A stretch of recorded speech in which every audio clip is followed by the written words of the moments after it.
Right, so we have and literally I'm losing track of the episodes at this point. I believe it's episode 9 that we are on, and I'm here with Nathan Burnett, actually somebody that I have worked with. And there is a lot of great things to say. Overall as a setter, and Nathan actually had a business before becoming an appointment setter, but as a setter himself, he's produced over 1.8 million in revenue. But these are not just with any old companies that are Tom, Dick, and Harry. These are big, big companies, right? Scaling with systems. Ravi Abuvala, I think that's how you pronounce the name. He's a big guy in the space. Pompa program, which is essentially the biggest health offer in the US. Jay Shetty, a lot of you guys may know from some of the programs he does for personal development, and Taylor Welch, who's obviously another big guy in the space too. So all of the big names. So we'll cover lots of different parts of his career and what he's been able to do. Let's dive in though, Nathan, I guess. So, I mean, I've mentioned things there, but is there anything else you wanted to share on your background that's helped you to be where you're at today? Yeah, no, and I'm just excited to have the chat, man. It's good to catch back up. Been a good minute, but yeah, I mean, I think coming into the space, running the business prior, I think that played a big role in shifting into it. And that's, I think the just up to this point, like I've really enjoyed the B2B side of things from that aspect from running my business before, but it's been a good transition coming in. Um, I mean, working through different sales trainings, the mentorship, JD and UCM were really big on helping me come into the space. And then connecting with guys like just being able to ramp up and get in and kind of learn the ropes as I go.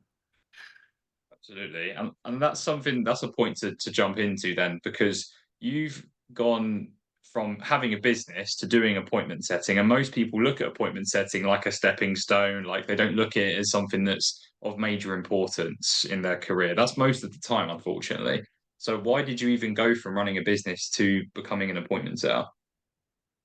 I can look back and I think the at the time like the mindset that I had like from running the business I felt like there were pieces of it that I needed to learn that I wasn't super clear on, so I was looking at like I was following all these guys in this space. I was learning from them, and I was like, man, I was like, how do I get on the inside and like see how they are running a business, see what they're doing, their systems. It's like learn from that, and that was kind of the biggest thing that pushed me into the space. I think initially it was the mindset of I'm just going to get in and like be in a position to, earn good money, but also really learn from these guys.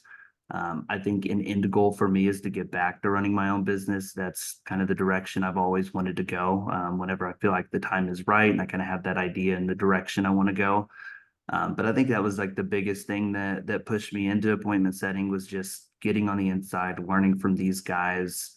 Um, and I think that appointment setting is a good place to learn because I mean I'd had some experience with sales just from running the business, but honestly doing cold calling, doing inbound setting, like having that, getting really good at like the initial discovery part of the call, I think is a really great place to start. I know some people come in and they don't want to do a setting, they just want to jump right into closing.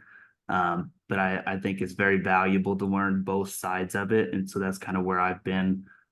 Even with sticking with appointment setting, I mean, eventually stepping into closing is probably the direction that I will go. I think it's kind of the next growth step.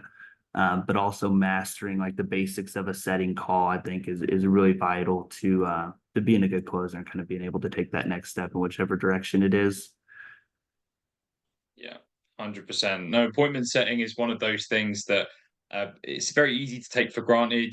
Oftentimes, you're just plugging away, dialing. There's a lot of volume. It's kind of the grunt work that a lot of people don't always see themselves doing. I don't think anybody grows up and says, "I really want to be an appointment setter when I'm older," right? But we realise that it's the essential part of growing a business. Most businesses' revenue does come from sales, and sales, 100%, a lot of the time does come from SDRs, to really contribute to that revenue chunk. So, like, and I want to circle back to the beginning stages because you've obviously got in with some big companies, right? A lot of setters here that are watching, maybe you've had some experiences, worked with all kinds of companies that potentially haven't worked out. So, what helped you to land these big whales of companies that you landed?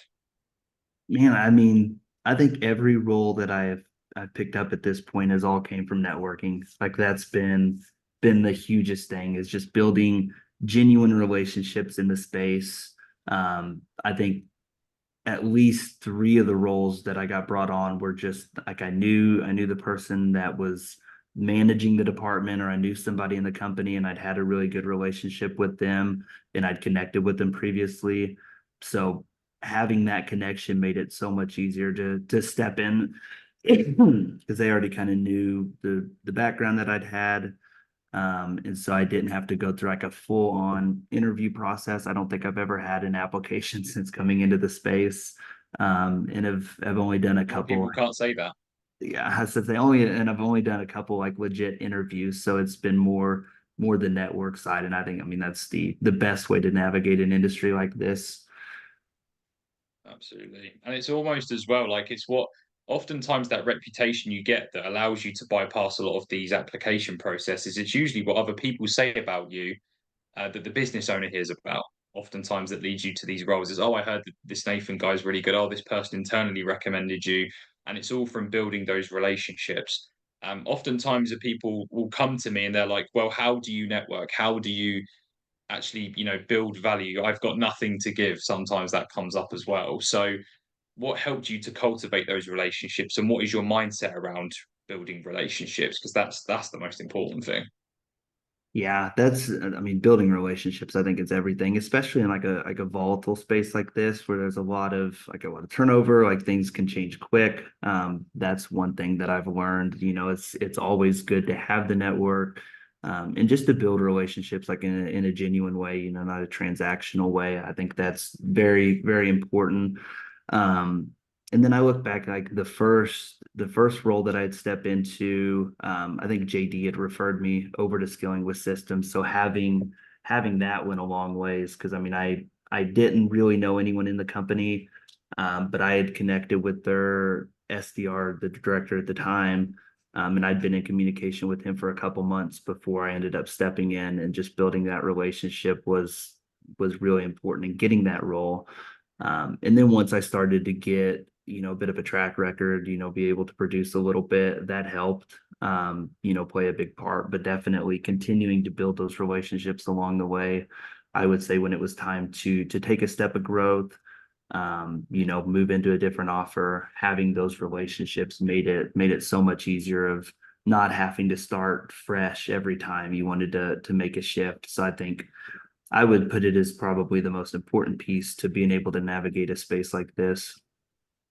Yeah, definitely. And I think sometimes with setters as well, the expectation is that once you've learned the skills, you'll get the role, right? That's what's being marketed out there, unfortunately. When the reality is, even when you do get the role, who's to say that it's always going to be a 10K a month role, right? Like, I think I've just been part of a closing offer, and unfortunately, what has happened is there's been some news reports about us, and it's tanked, right, to the point where they had to let go of nearly everybody apart from the veterans, right? And at that point, if I had nothing available, no offers or no support around me, I would have been scrambling, quite honestly.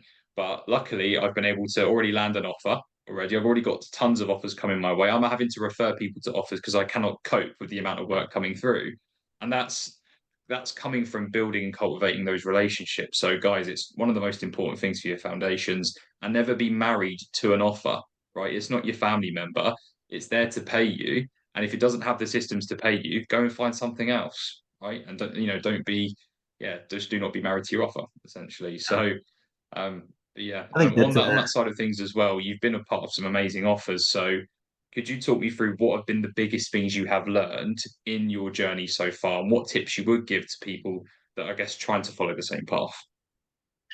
Yeah, I mean, I think you hit on it there, not being married to an offer. And I think there's multiple reasons that it may come to a point of leaving an offer, and it's something that I've kind of learned along my journey is I look back at times that I may have stuck with an offer probably longer than what I should have, whether it was just like my own, like my Yeah, personal growth, it was time to take another step, or things slowed down and it just it wasn't working out, but I, developed good relationships in the company. So you really kind of wanted to make it work.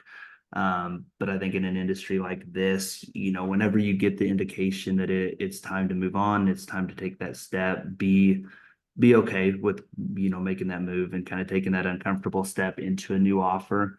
I think with the offers that I've worked and seeing, different SDR teams and just different scenarios, kind of being able to find patterns of like what worked and what didn't work.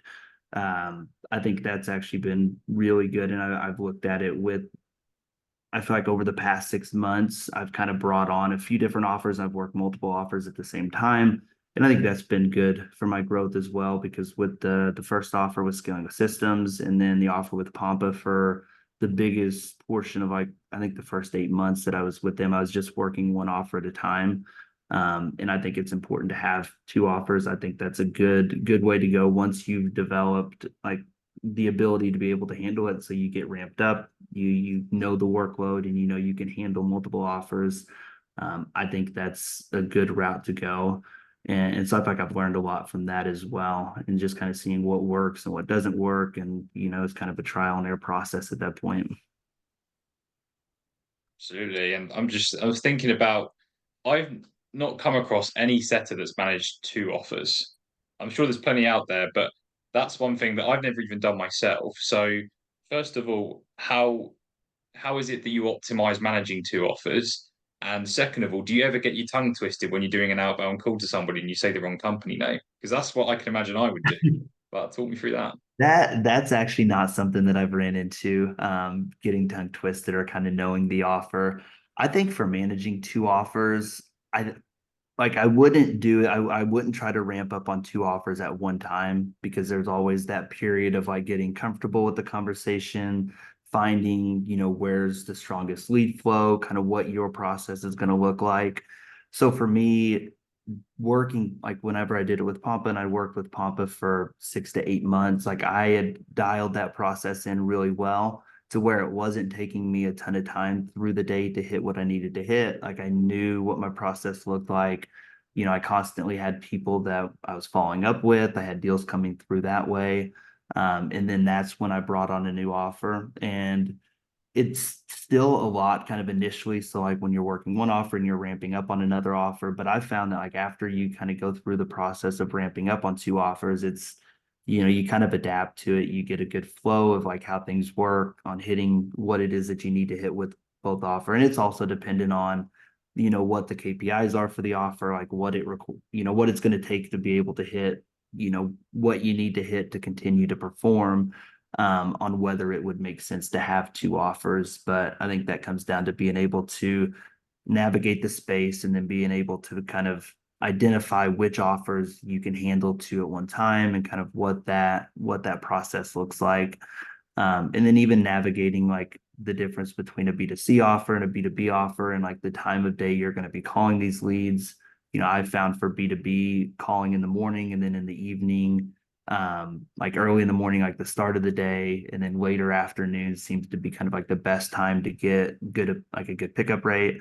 And then it varies a little bit for B2C depending on the offer. But yeah, keeping systems intact and like getting a good flow for everything and keeping it on track is definitely important for two offers, because it can get to be a lot if you don't have that in place. Exactly. And I don't think Nathan's saying that you have to be a productivity guru or like have you have like a be like a wizard on Notion or something, but you definitely have to have at least something set up to manage both. And that you made a really good point there about, having one offer ramped up, you've got already to the comfort levels you need with them as far as knowledge and understanding the offer, conversations, and then finding the next offer. That's really important. And even for closers as well, and oftentimes closers would require two offers, I think optimally, right? If they both start new offers at the same time, they have different avatars to learn, different problems to learn, different solutions to learn, potentially different nuances with their process, right? And doing that at the same time is an absolute, I'm not going to swear on it, but it's it's a mind boggling. I'm just trying to say it without the swear word, but that's terrible. And also, just another thing I wanted to touch on with yourself, because what I've noticed working with you at Pompa is you had some of the highest set to close rates that I've ever seen, right? And that's something that was always a thing for me to work on when I was there. And so, what do you think helped you to have very high set to close rate to enable you to focus more on skills rather than having to rely on pure grit and work ethic to get you the results? Because that's big for setters as well. Yeah, I've put a lot of time working towards that. I feel like with working two offers, it was important to get that up. So I spent a lot of time kind of diving in and dissecting my calls and like identifying the type of person on that offer that's going to close. And like I feel like with Pompa, because I worked with them for over a year before I'd stepped away, but I'd got to the point that like I really knew the type of person that was going to close. So being able to optimize for that. And then even just like with listening to my own calls and finding areas that I can go deeper on, or just ways to really get somebody like in the pocket before handing them off to a closing call. I think that's really important. And that's kind of been a focus. I think working two offers at a time kind of pushed me into that. Was optimizing for quality as and not as much for quantity. I think there's a time for both on whether it's just putting up a bunch of sets and then, kind of hoping that they close. But when you don't have as much time or you're working two offers, so your workload's a little bit more, I've really tried to optimize to just making sure that, when I hand a lead off to the closer that they're in a position, they're ready to buy, they have the proper expectations. They're to say in the pocket. So that's something that I've tried to focus on, kind of expanding my gap and like looking at each part of my call and trying to break down areas that I could improve to really kind of get them ready before I hand them off at that point. And then, the simple stuff, the admin stuff, making sure my notes are there, giving the closer as much, insights as possible, things that they can hit on, and just try to make that process as smooth as possible. So there's lots of pointers there, and I mean, with these things, devil's always in the details. So like with all of those considered, and I'm not sure if it's even possible, but what would you say is the number one most important thing for having a high set to close rate? I've had a few ideas, but it'd be good to hear from you. I would say, I would say the main thing is I would say the most important piece is probably in the gap. So like, because that's the type of selling that I do essentially is kind of building that gap. I feel like that's a process that I've adapted. But really just getting them in an emotional state and ready to buy, and making sure that they have the proper expectations coming into the next call. They see the problem that they have. They see that we have a solution that can work for them, and they understand like how that solution is going to work, and then getting them in that state before handing them off so they come into the next call excited. They come in like knowing that this could be a potential solution, and then it's more so working through the logistics opposed to, just going through and like collecting data and then you hand them off and it's like they're not coming in with the right expectations. They're really not ready to buy. They don't really fully understand everything. And then now the closer has to do all the work to take them through that whole journey again. That's what I found with like my best calls that have had the highest close rate. Those are some of the main points that I hit on. Yeah, super thorough. And I think that's another big point as well with closers, right? I think the setters to close a relationship in the space has kind of been damaged a little bit. For one, because everybody wants to be a closer nowadays. They want to make 50K months and they don't realize what it takes to get to that. But also, it's like as setters, our job is to make the closer's life super easy. If we can do that, that is the best part of our job, right? That's what I mean, I made money from making closers' jobs easy from actually getting them to compete for my leads at seventh level, right? I had people actually bidding for some of my leads. They'd pay me $250 if that lead closed. And that was on top of the commissions I was already getting.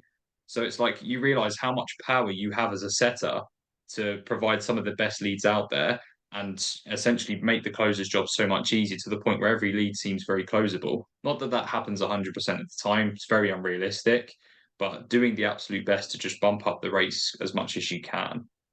So that's a very valid point. And I think that's a key point too, because whenever you build that reputation that your sets are going to be qualified, they're going to be ready.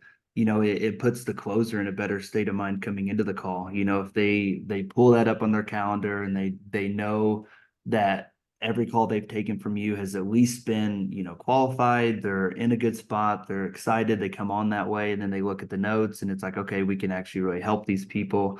I feel like that's something that's passed over a lot too, is just the state of mind, with somebody coming into the call, opposed to it's like if everyone you hand off to them, it's like they may ghost, they may no show, they may not be qualified. It's like once you, like the reputation you build on an offer, either way is going to be detrimental to, I mean, to how much you make and how your sets close at that point. 100%. Well, I wish we had more time, Nathan, but you've covered some amazing stuff there for the guys listening to this, and I hope you have all enjoyed it. What I would recommend, definitely like this, of course, it's going to reach out to more people doing that. Of course, comment your takeaways from what you've learned from Nathan, whether you've seen this from, coming across through Facebook or you're seeing this directly on YouTube, give yourself a comment with that. Share it as well, because more people need to see stuff like this. I think the space has been filled with BS when it comes to appointment setting, closing. We need to see more real life stuff. So, make sure to share that. And I'm not sure if you are open for people to reach you and ask for advice, but if that is the case, Nathan, is there anywhere that they can reach you? Yeah, I'd say Facebook, LinkedIn are probably the best place to reach out. I'm on Instagram as well. But yeah, no, happy to help anybody coming into the space. Feel free to shoot me a message, send me a friend request. And yeah, happy to help as many people get ramped up and in the space as possible. Cool. Right. Well, I'll drop those links below. And yeah, it's been an absolute pleasure, Nathan. Thanks for hopping on. And yeah, wish you the best of everything. So take care, guys. See you soon. All right, see you, brother.